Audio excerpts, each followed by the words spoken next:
Hola, buenos días.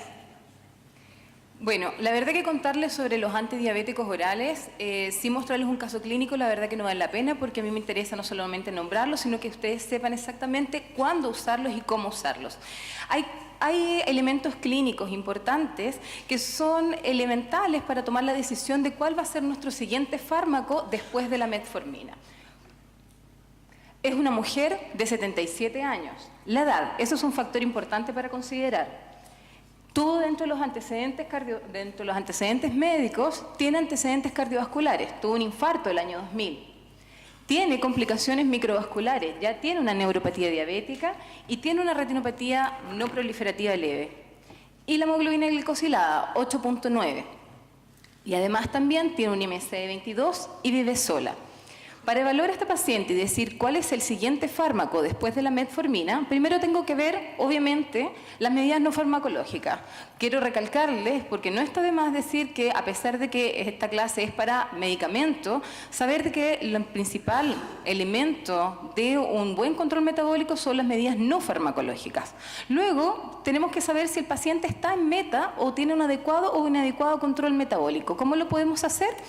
Definiendo cuál es la meta para diferentes pacientes. La mayoría de la meta para todos los pacientes es menos de 7%. Sin embargo, existen metas más estrictas y otras menos, un poco más laxas. Cuando nosotros tenemos que ser bastante estrictos, menos de 6,5 en pacientes jóvenes, pacientes que tienen una larga proyección de vida, que no tienen complicaciones microvasculares ni macrovasculares. En cuando yo soy un poco más laxa y soy un poco más permisiva en mi hemoglobina glicosilada, es en este paciente. Por ejemplo, en una historia severa de hipoglicemia, que tengan muy poco tiempo de vida, que tengan complicaciones micro o macrovasculares y que tengan extensas comorbilidades. Entonces mi paciente no está en meta y necesito otro fármaco. ¿Cuál fármaco?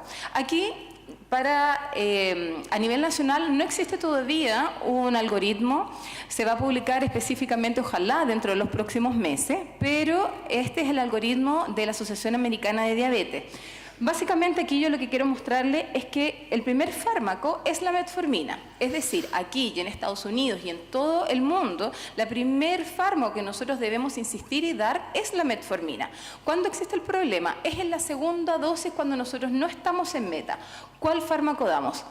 La Asociación Americana de Diabetes pone todos los otros fármacos en la misma línea. Es decir, no hay un fármaco ideal después de la metformina para darle a los pacientes. ¿Y cómo tenemos que darlo? A través de una terapia individualizada y decidir a partir de ciertas cosas y elementos cuál será la mejor terapia. Lo mismo pasa con la Asociación Americana de Endocrinólogos Clínicos. ¿Cuáles fármacos existen? Yo quise hacer esta presentación bastante aterrizada y teniendo los medicamentos que nosotros acá contamos. Los inhibidores de DPP4. Los inhibidores de DPP4 inhiben la acción de la enzima que degrada las incretinas a nivel intestinal. Estas incretinas aumentan y son dependientes del bolo alimenticio, es decir, este fármaco actúa dependiendo de la alimentación. Raramente produce hipoglicemias, son bien tolerados y hay 4 fármacos en el mercado actualmente. ¿Cuál es la acción finalmente de los inhibidores de DPP4? Aumenta la secreción de insulina, son glucosa dependiente, por eso es muy importante, por hacer glucosa dependiente, actúa solamente cuando el paciente come, a diferencia de, por ejemplo, la sulfonilurea, que el medicamento actúa con o sin comida, y disminuye la secreción de glucagón también dependiendo de la alimentación. Los inhibidores de SGLT2 en el túbulo renal. ¿Qué hacen estos medicamentos?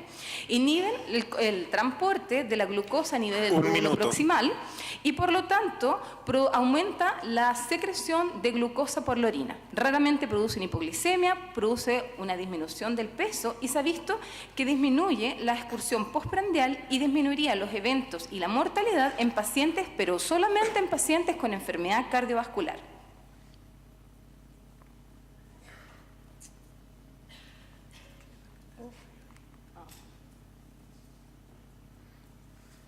Gracias.